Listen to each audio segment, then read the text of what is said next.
Hey, hey, hey, welcome to the Healthful Woman podcast, the fastest growing podcast in women's health. Today's Monday, August 10th, 2026, 2/6. Today, we are redropping a podcast I did with Dr. Jaclyn Bonder on pelvic and pubic symphysis pain in pregnancy and postpartum. Dr. Bonder is an awesome doctor in New York City who specializes in physical medicine and rehabilitation. Importantly, she has an interest and expertise in pregnant women with pelvic pain, which is unfortunately a very common issue in pregnancy and postpartum. So this should be a very informative podcast. As a reminder, I plan to continue to do a lot more mailbag podcasts, so please do continue to send in your questions. I believe I am mostly caught up, so keep sending in questions and hopefully we'll get them answered on the podcast. Remember, the questions you send in are for mailbags, not for personal medical advice that you need to answer quickly. For those kinds of questions, please ask your own doctor. If you would like to send in a question for our mailbag, you can either email us directly, hw@healthfulwoman.com, or go to our website and click on the link that says send us your questions. Also, please check out our sponsor, Played Against Sports on Route 4 in Paramus, New Jersey. They're open Monday through Saturday, 10 a.m. to 8:30 p.m. You can tell them I sent you. Tell them you're a fan of the podcast at Played Against Sports. You can buy amazing new or used sporting equipment at awesome prices. You can bring your own used sporting equipment to the store to sell it to them for cash or store credit. Please follow them on the Instagram. Hashtag Played Against Sports Paramus. That's one word. They are becoming an influencer. Their number of followers is growing rapidly. So get on the train and follow Played Against Sports Paramus. All right. Thanks for listening. Keep enjoying your summer. See y'all next week. Welcome to today's episode of Healthful Woman, a podcast designed to explore topics in women's health at all stages of life. I'm your host, Dr. Nathan Fox, an OBGYN and maternal fetal medicine specialist practicing in New York City. At Healthful Woman, I speak with leaders in the field to help you learn more about women's health, pregnancy, and wellness. All right, Dr. Jaclyn Bonder, welcome to the podcast. So happy to have you on. Thank you. I'm happy to be here. Thanks for having me. So you are, as you know, but our listeners might not, you're an associate professor of clinical rehabilitation medicine at Cornell in New York City, and you have a expertise and an interest in women's health, pelvic pain, and pregnant and postpartum pain. So I thought you would be an unbelievable resource for our listeners. Thank you for taking the time. How you doing today? I'm good. I'm looking forward to the spring and summer weather finally being here and taking masks off and enjoying being outside as much as possible in the next couple of weeks. But Awesome. Now, just so our listeners understand, what exactly is a rehabilitation medicine, sometimes called physiatry? Like, there's a lot of names. What exactly do you do? sure, that's a very good question. Most people have never heard of physiatry or know what a rehab medicine doctor is, or a physical medicine and rehabilitation doctor, which we have a couple of different names. And most people don't know what one is until you've actually gone and see one. And sometimes even after that, people aren't aware because we often get called sports medicine doctors or pain doctors. I mean, so there's really a lot of different names that we are ended up giving. So physiatry or physical medicine and rehabilitation is our official title. Our board certification is in physical medicine and rehabilitation. And what that really is basically a specialty that kind of combines some neurology and orthopedics. And so we learn a lot about the neurologic system as well as the orthopedic system and the musculoskeletal system, and kind of use that to evaluate, treat, and diagnose patients with different types of musculoskeletal and neurologic conditions. But different than the orthopedists, we don't do surgery. So everything that we usually offer is kind of non-operative. And so trying to treat musculoskeletal disorders from a functional standpoint, trying to get athletes back onto the field and kind of rehabbing back from an injury, or pregnant women, rehabbing them out of their pain and kind of helping them get through functionally through their pregnancy if they're having some pain, to help them get through their daily life and activities to feel better and kind of move through their regular workday, or taking care of their kids they have at home already. There's neurologic physiatrists that kind of specialize more in taking care of like MS or multiple sclerosis patients that kind of have side effects or downstream results of their or weakness and things like that from their MS. And so there's physiatrists that kind of help from that standpoint too. So, but it really, in summary, is kind of a combination of a little bit of neurology and a little bit of orthopedics doing non-surgical management of pain and other disorders. I think a lot of people get confused and they sort of think that what you do is the same as what a physical therapist would do. Obviously, it's totally different training. Went to medical school, you're a physician, and then you did specialty training, whereas physical therapists, their training has changed over the years. How exactly are your roles different in taking care of a patient or helping a patient recover from an injury or a condition? That's a good point as well. We often, if someone comes to our office and they don't actually know what we are, what we do, a lot of times they do think that we are the physical therapist. A lot of times doctors will say, oh, you probably need some physical therapy here. Go see Dr. Bonder or go see Dr. So-and-so. When they come to us and they think they're seeing the physical therapist, but we're actually not. Like you said, I'm a medical doctor. So I went to medical school and then did my training. And the difference is that we're able to evaluate a patient medically in terms of other medical conditions that might be affecting someone's issue that they're seeing us for, and kind of taking into account all the other medical issues that they may have. And then we can also kind of, evaluate and diagnose the problem, order testing, whether that's imaging or laboratory data, kind of help differentiate between what might be causing their symptoms, and then coming up with a treatment plan. And part of that treatment plan may be physical therapy. And that's when we'll often refer to a physical therapist. And I often say that we speak the same language as the physical therapist. We learn a lot about physical therapy and all the modalities that they use and the types of exercises that they may do in our training. We learn all of that. And so it's just one aspect of what we may prescribe and what we may use as treatment to kind of help patients. And often is the first thing that we prescribe when relevant, because I always say that, exercise is medicine. It's a type of medicine and it's a type of treatment that is low risk and can be very helpful for a lot of patients. So the PTs and the physical therapists will then go on to kind of work with the patient more regularly and see them weekly and help come up with exercises and make sure they're doing the exercises correctly. And they certainly can do a lot of evaluation too. But even sometimes their evaluations and their diagnoses that they come up with are a little bit more of a mechanical based diagnoses that we don't really necessarily learn about in medical school. So, things that kind of really take into motion of the body is more of a kinesthetic or kinesiology based diagnosis. Interesting. And then how did you get interested in this field when you were in medical school? So in terms of rehab medicine, or we shorten it sometimes for PM&R, I was actually going to go to physical therapy school when I was in college. I thought about going to physical therapy school and I looked into doing that, and I did a bunch of volunteer work and realized that when I was doing all of that I was really more the medical aspect of things that I was interested in. And so I decided to pursue medicine and go to medical school. And then, so because of that, physiatry and PM&R really became a natural specialty for me that I decided that I was kind of going to do very early on. And I'll thank my mom and give her a plug here, but she was the one who introduced me to a physiatrist and what it was, because someone told her to go see one, almost 35 years ago. And so she saw one for different back pain and things that where we lived. And she was like, oh, I think that this would be great for what you do. So, or what you are interested in. And so that's how I really learned about it. And then was lucky enough to go to NYU for medical school, which has a big rehab program, and the first rehab program in the country. In medical school, though, I kind of declared that I was going to go into rehab medicine, but then OBGYN rotation came along and I got really interested in that too, and really enjoyed my OBGYN rotation, and ultimately decided to combine the two. And that's how I got to this kind of specialty and niche of women's health, PM&R, and women's health rehab, and seeing the population that I see. So when you were doing your training in rehab medicine, you sort of had a sense at the time that you may end up specializing or subspecializing in treating women, in general, and also pregnancy and postpartum?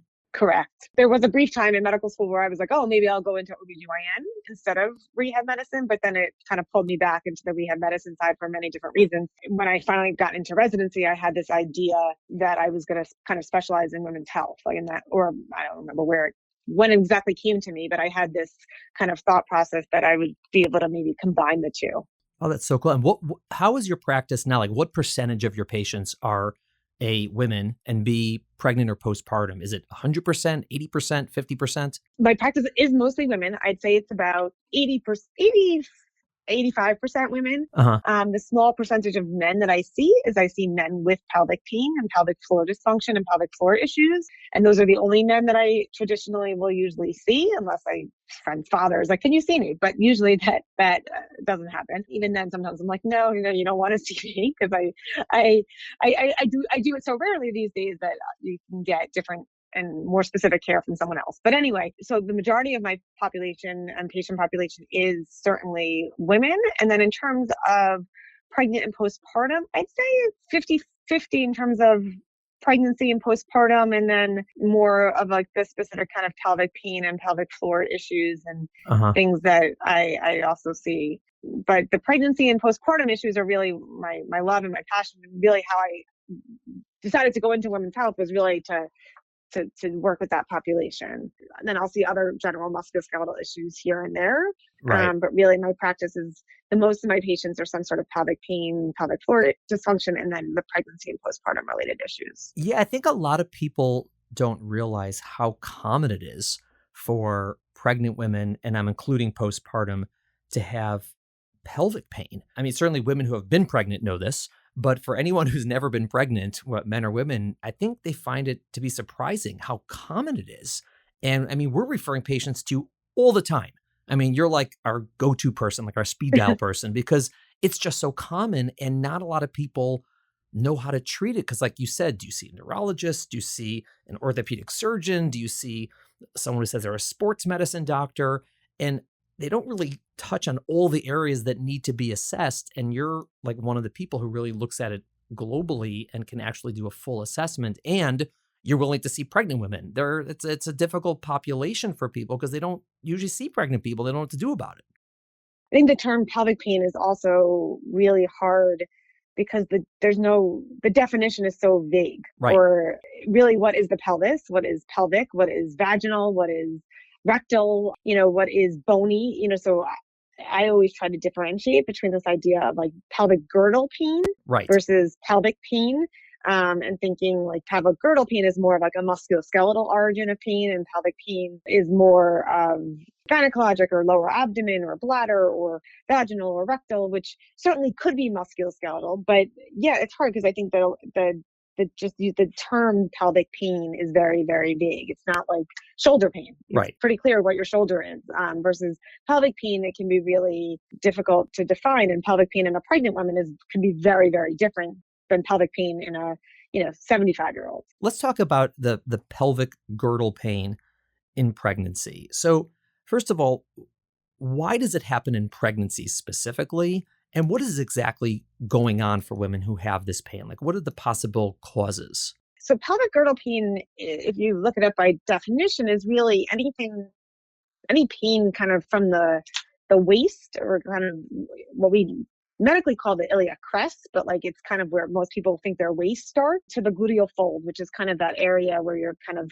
buttock meets your thigh, and anything kind of in between. And so either whether it's in the front or the back, that is something that I will usually call pelvic girdle pain. And so anything in between there can really cause symptoms of musculoskeletal pain. And so within that area, it's the pubic bone and the pubic joint, it's the hip joints, it's the joints we call the sacroiliac joints, which are the joints in the buttock area. It can sometimes be the low back and the lower lumbar region. And then there's a lot of muscles in that area too that can be the source of symptoms. And whether it's weakness in those muscles causing joint pain, or joint pain causing muscle strain, and muscle pain, it kind of all interplays. And that's kind of where I come in terms of figuring out a diagnosis versus just saying, oh, it's low back pain in pregnancy, or it's SI joint pain in pregnancy, or sacroiliac pain, and figuring out what might be interwoven.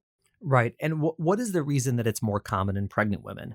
probably the most common reason why it's more common in pregnant women and why we see it in pregnant and postpartum women is because of the increased instability of the pelvic joints during pregnancy as a result of the relaxin hormone that gets released during pregnancy, which is exactly what it sounds. It relaxes the ligaments and so makes everything a little bit more loosey goosey.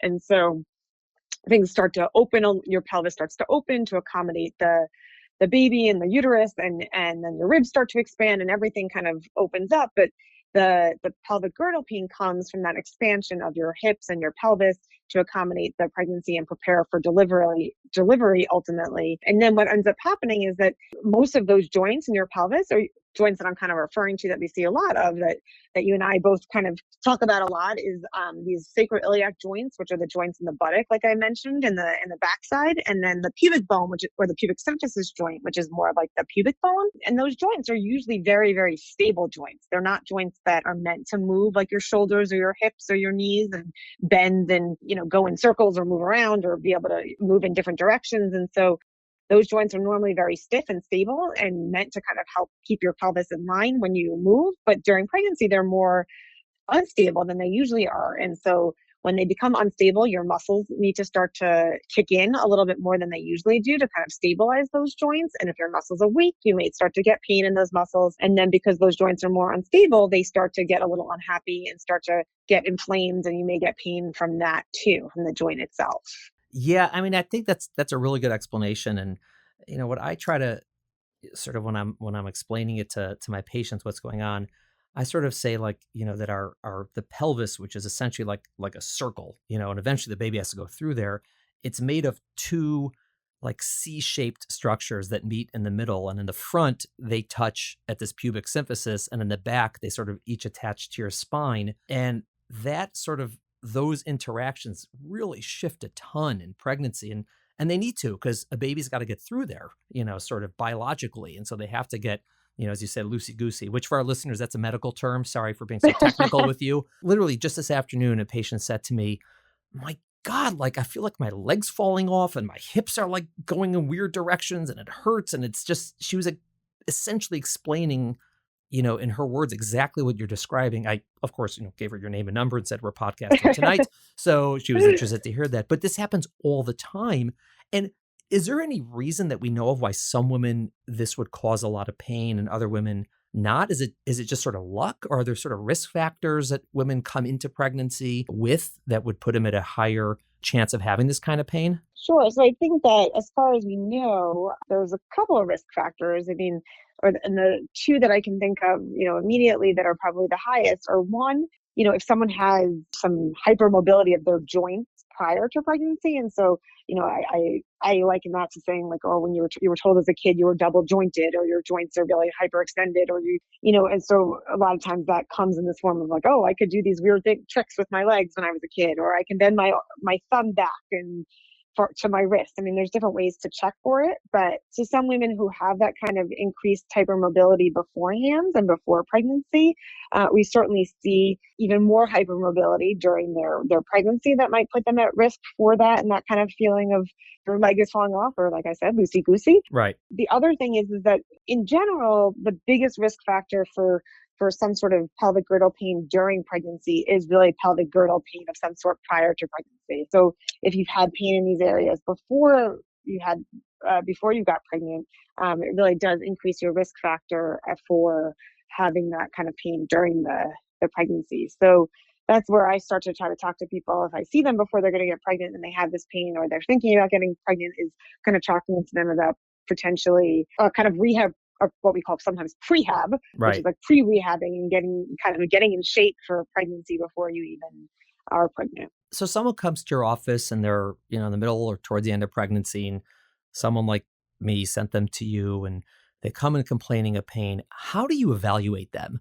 What is it that you go through, the steps you take, either in the questions you ask or the exam that you do or a test that you might do that help you, number one, define what's going on, and B, what you're going to do about it? In terms of the questions that I ask, it's a lot about, obviously, there's a bunch of standard questions that we often ask for patients with pain about, in terms of things like what makes it better, what makes it worse, do you feel it anywhere else, does it radiate anywhere, is it felt in one spot, and sometimes you feel it all the way down your leg? Does it wake you up at night?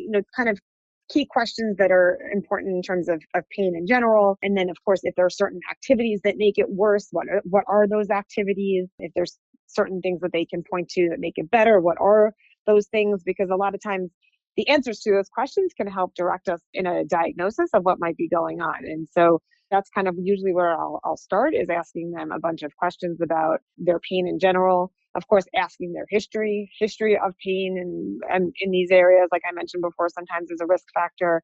And then, of course, taking a routine medical history of patients. Luckily, most pregnant women come in and are pretty young and healthy and don't have a lot of major medical issues. But there are sometimes, certain comorbid conditions, whether it's a rheumatologic or autoimmune cause of other types of joint pain that we should know about, and things of that nature to take into consideration. And then in terms of an exam, based on what we kind of talked about as a history, kind of guides the exam in terms of what to look for. And so, but usually what I do is an exam where I'm looking at patients' lower back and their kind of alignment of their pelvis. I will often, then I will look at their hip joints. I kind of systematically go through the whole pelvic girdle, kind of looking at their joints to make sure that we're highlighting what we need to kind of really address. And so someone might have pain in their left sacroiliac joint in their backside, but on exam, they may have pain that I can reproduce or find or cause in their right hip. And so, like you said before, sometimes, that ring, or that you called it a circle, but sometimes I refer to it as a ring that connect in different places. You may have pain in one place that you're feeling on a daily basis, but it could actually be because you might have some more instability in the hip joint that normally is stable too. And so that they all kind of work interchangeably. So on exam, I'll often look for different signs of instability, reproducing certain pain with certain exam maneuvers and certain specific maneuvers that kind of helped us figure out the actual diagnosis, and then come up with a treatment plan based on what we find on the exam. And usually, like I mentioned earlier, the treatment plan especially for pregnant and postpartum women is usually some sort of rehab or physical therapy, and based on whatever might be causing their symptoms. I guess I forgot to mention, going back, is also looking at the muscles and the muscle strength, and figuring out what muscles may be weak or tight in certain places that can then also cause pain too. So, and directing a rehab program based on that. And so, that's where I will often explain that, yes, PT can be, you can send someone to physical therapy, and that physical therapist might be really, really helpful and really smart and be able to figure all of this out. But sometimes, having a diagnosis and kind of putting the physical therapist and putting patients in the right direction of what to treat from the evaluation can be really helpful. And then it's also important to kind of note, if things are not getting better, what to do next. I always say that pregnancy is 9 months. You don't want to be uncomfortable for that long. And so if you're having pain and we send you for treatment of it and it's not getting any better, then we need to reassess it, because typical pain during pregnancy that we send for rehab or for physical therapy usually does improve. And so if it's not, then we start to look for other causes.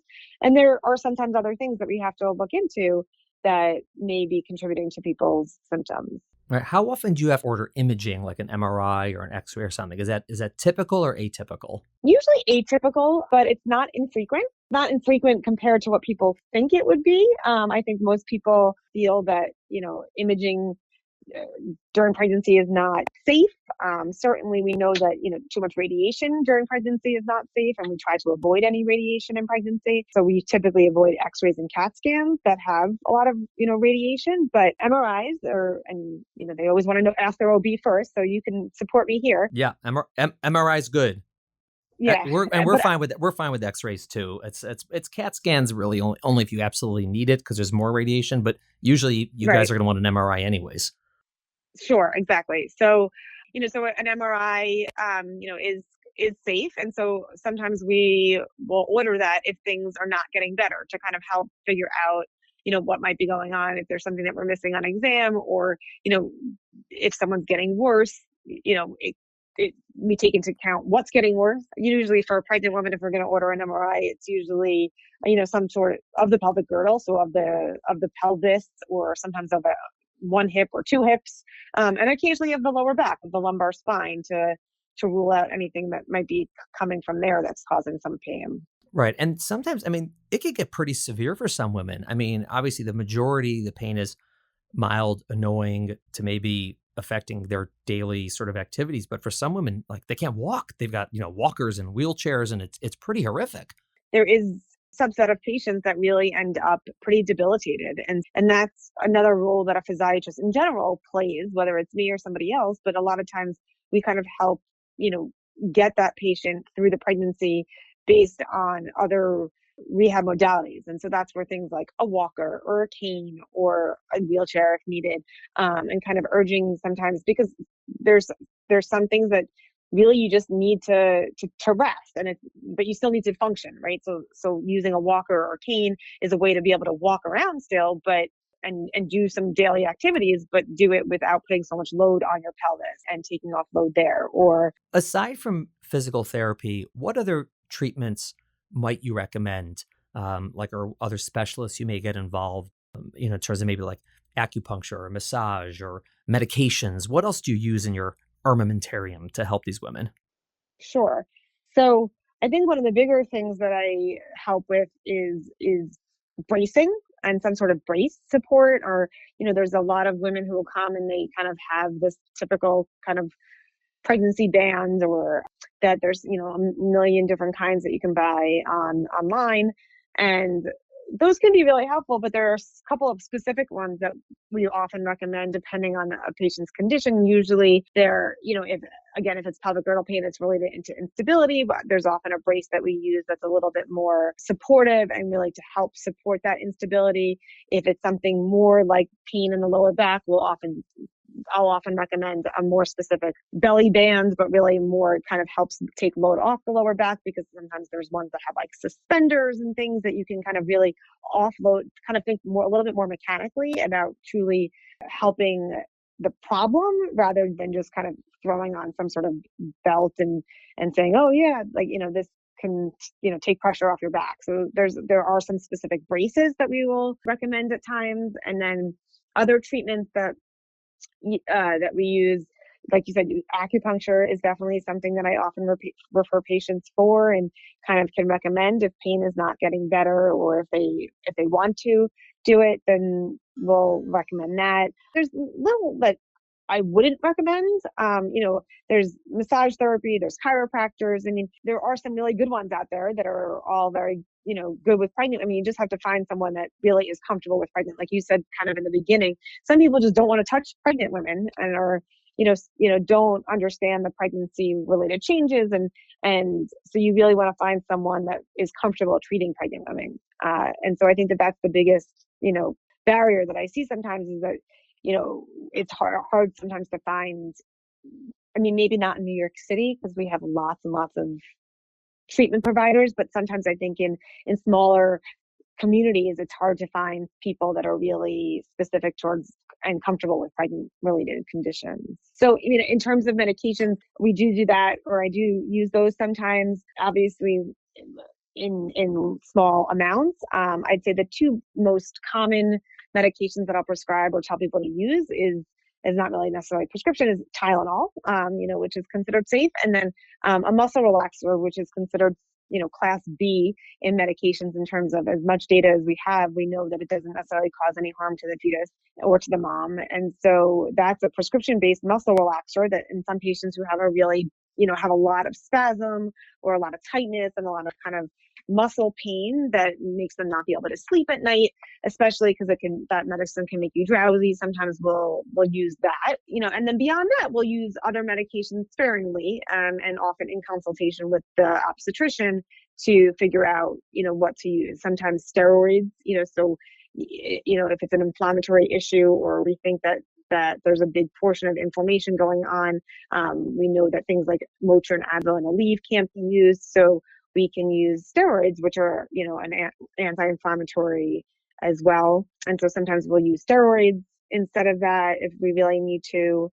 And then, here and there, depending on patient's history, we certainly don't want to prescribe opiates, but sometimes they are necessary. And in small amounts, I think are okay too. It's just a matter of keeping an eye on the baby, the mom, and watching for side effects. Is there anything women can do that will help avoid this, right? Either before pregnancy or in the beginning of pregnancy that you found to be helpful?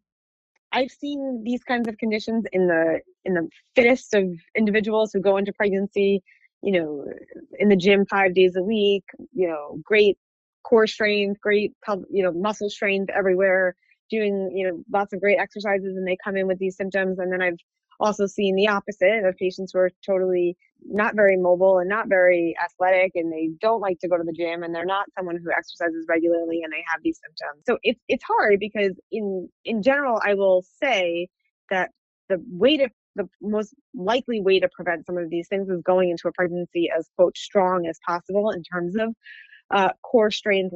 And when I say the core, I kind of mean the lower back, the low back muscles, the upper back muscles, the abdominal muscles, and often the glute muscles, which are really part of the core too. And then of course your pelvic floor muscles, and kind of keeping all of that as strong as possible going into a pregnancy. But I've also seen this, kind of come to head in patients who are really strong. So, but other than that, I can't think of a way to really prevent it. And so I think that I'd be concerned to tell people that, to prevent it, like, don't do anything. I mean, because that's not great. And then also, but exercising a lot also doesn't necessarily prevent it. Right. And I think it makes sense. It decreases the chance potentially, but it could happen to anyone. Meaning, if it happens to someone, it doesn't mean they're out of shape or anything. It's often not anything that the person did or didn't do. It's really much more of kind of their body's way of handling the pregnancy more than anything. And maybe just, subtle imbalances in muscle that we can find on exam when it starts to creep up.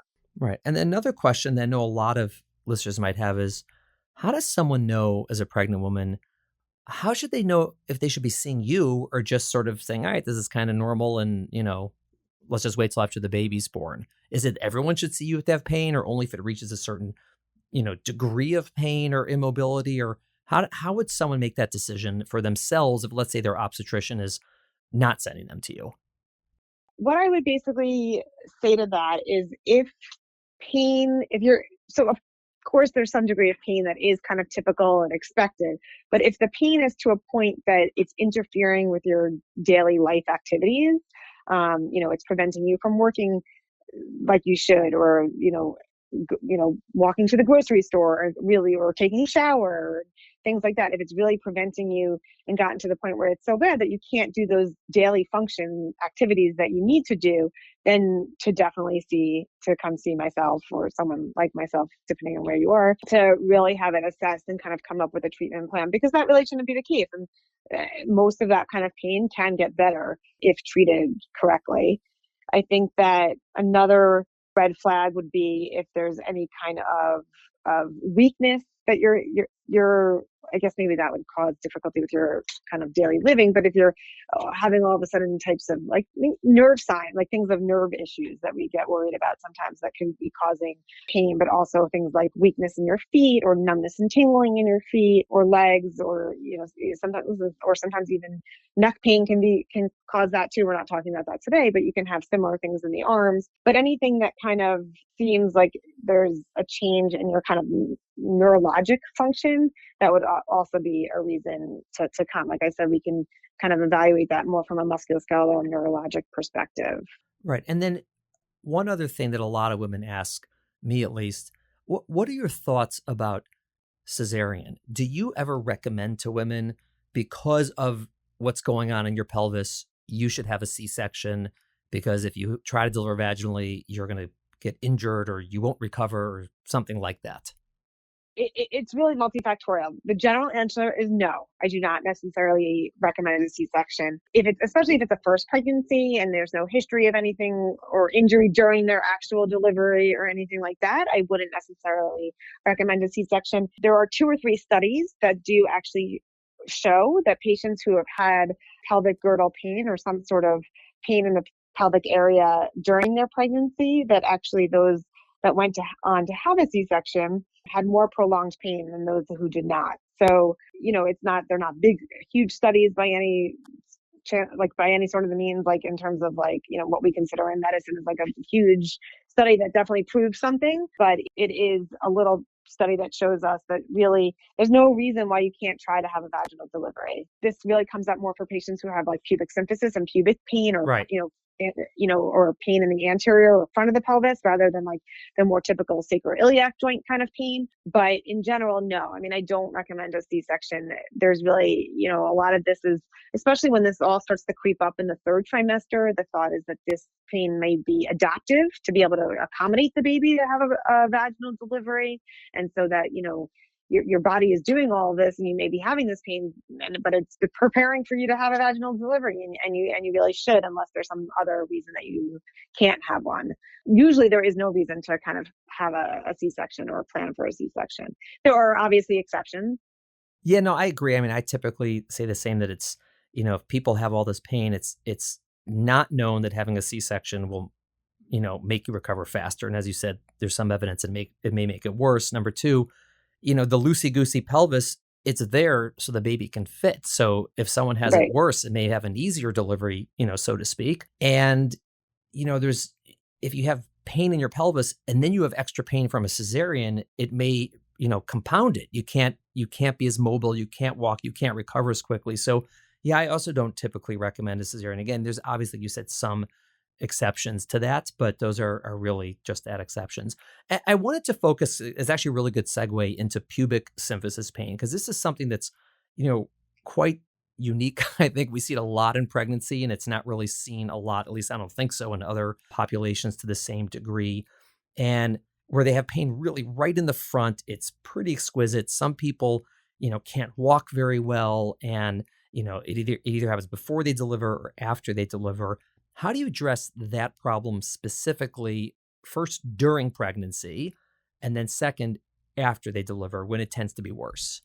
You're right. I mean, it is a condition that's more commonly seen in pregnant and postpartum women than your average other, non-pregnant women or men. And so, in terms of addressing it, I mean, to be honest, it's not much different than what I've kind of talked about already in terms of what's going on. It really is very similar to this idea of that ring and kind of, the inflammation that might be caused, be coming from that, in the sense that I often will talk to people about the fact that like your abdominal muscles and your inner thigh muscles kind of insert onto that front pubic bone and that pubic symphysis. So a lot of times, if those are weak, then your pelvis is going to be a little bit more unstable, and so that might be why you're feeling some extra pain or more pain in that spot. And that strengthening those muscles can really be helpful.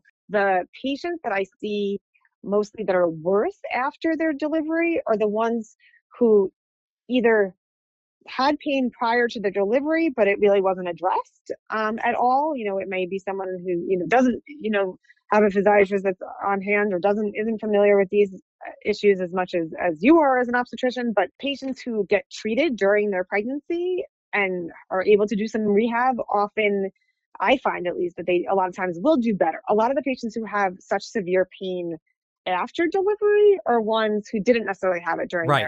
their pregnancy. Right. It happened And during the so, birth. yeah, exactly. And so that's where I usually say it happens, during delivery for whatever reason. Maybe it's that person whose pelvis didn't expand slowly in the last trimester, and so it kind of abruptly expanded during the delivery. Maybe, there are studies that show, a delivery with a vacuum or forceps can sometimes increase the risk of an injury to that area. Let's focus on the woman who did not see you during pregnancy because she had no symptoms or very, very mild symptoms. Then she delivers and she can barely walk. And this happens. Like, we have women, it's not common, but it definitely happens. And they can barely get out of bed. They can barely move. We're highly confident what the diagnosis is. We almost always get an x-ray, only because it's Right. like, and it's like really, the radiologist is like, whoa, like those bones are separate. Right. And so Right. we know what's going on. And we say to them, okay, like, this is what it is. It's going to improve with time. It may take a while. And we refer them to you, and you see them, right? And you're pretty Right. confident this Right. is the diagnosis. What do you do for them in terms of like specific recommendations? And what do you tell them in terms of the prognosis, meaning how long is it going to take for them to get better? First, I'll just say that just to let everybody know that there's a difference, because on Google, you'll find something called pubic symphysis dysfunction versus pubic symphysis diastasis or diastasis pubis. And medically speaking, diastasis means separation. And so there's a difference between dysfunction and separation, in the sense that a lot of times I'll say dysfunction really is when you have that instability and you have some pain, but it's not actually separated, versus diastasis is when it's that joint really separates. And the separation is really what usually happens during childbirth, and what we see postpartum. And like what you're saying, these women who really have a lot of difficulty walking, a lot of times they feel like their legs are really heavy, they have trouble getting in and out of bed. And so those women who, they get really, rightly so, they get scared. What's going to happen? I can't walk. I just had a baby. This isn't supposed to happen. But like you said, we will often get x-rays, and it will sometimes show, or often show usually, this like separation of the pubic bone or the pubic symphysis. And the rehab for it is quite helpful. But initially we often tell patients, rest is very important too, and kind of, not to push through the pain of this. And we often tell them to kind of put on one of those braces that I mentioned earlier to kind of help push things together a little bit, and try to hope that starts to help close that gap. And then also, for this population, it's really important to really go slow. So I kind of always encourage patients to realize that I'm telling them, like in their first 2 weeks of having a baby, that they really shouldn't be going out walking, and they shouldn't, in New York right now it's nice out, they shouldn't be taking the stroller out and going for walks. You really want to do the bare minimum to let that bone kind of heal and come back together, and slowly start to use the decrease in pain as a guide to doing more. It does improve. I'll usually also prescribe anti-inflammatory medicines like ibuprofen at doses that are considered anti-inflammatory. And so I always stress that it's not really, patients are like, oh, I can bear with the pain. It's not the pain that's not that bad. And I try to tell them that I'm not giving it to them for the pain purpose. It's really to give it to them for that inflammation, which is definitely there and can persist, prolonged, or even long-term, right, without taking that medicine. So that's one of the other big treatment modalities that I'll recommend after patients have a baby and have this kind of condition. And then it's slowly getting rehab and kind of getting them back into functioning, and eventually back into physical therapy to kind of help strengthen those muscles. The prognosis is usually very good. There are people, I would say, within the first 3 to 6 months, most people are back to doing their regular activities, can get back into the gym and get back into doing their fitness routines, maybe kind of with some guidance of like high impact exercises and kind of modulating that a little bit. But most people can get back into their routine for sure. Of course, there's always outliers, but I usually say by 3 to 6 months that patients are better, or certainly I'd say even before 3 months, you're able to walk and maybe, go out for a mile walk or something like that. But 3 to 6 months to really getting back into a normal exercise routine and getting back into their fitness program. right. And then for their next pregnancy, again, you typically recommend sort of the prehab You to had try to ask me that, right? Yeah, this is the coup de grace. This is the big one. Someone has that. They have like a 3 to 6 month recovery and they're going to get pregnant again. What do you do with them? That's usually my biggest question from patients. Right. When I see them at that point, it's or even, sometimes patients are thinking about their next pregnancy when they're only 6 weeks postpartum. Right. They're dealing with this. They're like, we encourage that. It's good for business. We like to plan ahead. So yes, do not discourage women from that, please. No. I'm not. I certainly do. I will certainly say that I never tell patients not to have another baby because of this. Assuming that you get better and recover from this, when you start to think about having another baby, come back and talk to me, and we can kind of talk about ways to prevent it or ways to prolong the symptoms as much as possible as you go into another pregnancy. And then usually what I'll say, I'll see them, I'll give them that kind of advice, and they go and they get pregnant. And then, I say, come back to me either when you start to feel symptoms or in, the beginning of the second trimester. Right. And so, once you're kind of past that point of everything is going well with the pregnancy and everything's moving smoothly, come back and see me. If you start to have pain even before that, then I tell people to come in earlier. But that's usually what I'll say. Thank you so much. What a great review of this. There's so much information there. Unfortunately, there's so much misinformation out there, and I know it's really good for us to have you locally. We can send patients to you, and we know that they're getting a really thorough evaluation and good recommendations for treatment. Even for people who aren't in New York City and can't see you, this idea that even though it's very common, you don't have to suffer throughout pregnancy. There are people who treat this and know what they're doing and can help you both during pregnancy and postpartum. And if you don't feel like you're getting the treatment you need, keep looking around because people like you exist, fortunately.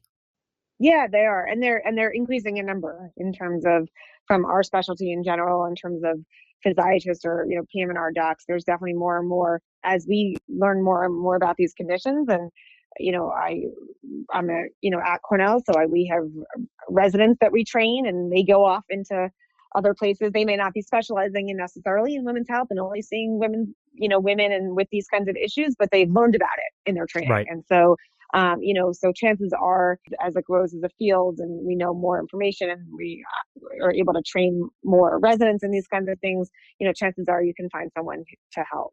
Great. Thank you so much for coming on the podcast. I appreciate your time. My pleasure. We're going to have you on again. We're going to talk about some other stuff, I'm sure.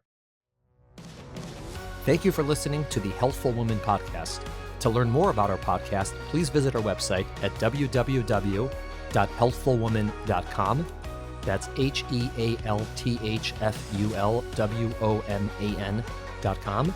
If you have any questions about this podcast or any other topic you would like us to address, please feel free to email us at hw@healthfulwoman.com. Have a great day. The information discussed in Healthful Woman is intended for educational uses only and does not replace medical care from your physician. Healthful Woman is meant to expand your knowledge of women's health and does not replace ongoing care from your regular physician or gynecologist. We encourage you to speak with your doctor about specific diagnoses and treatment options for an effective treatment plan.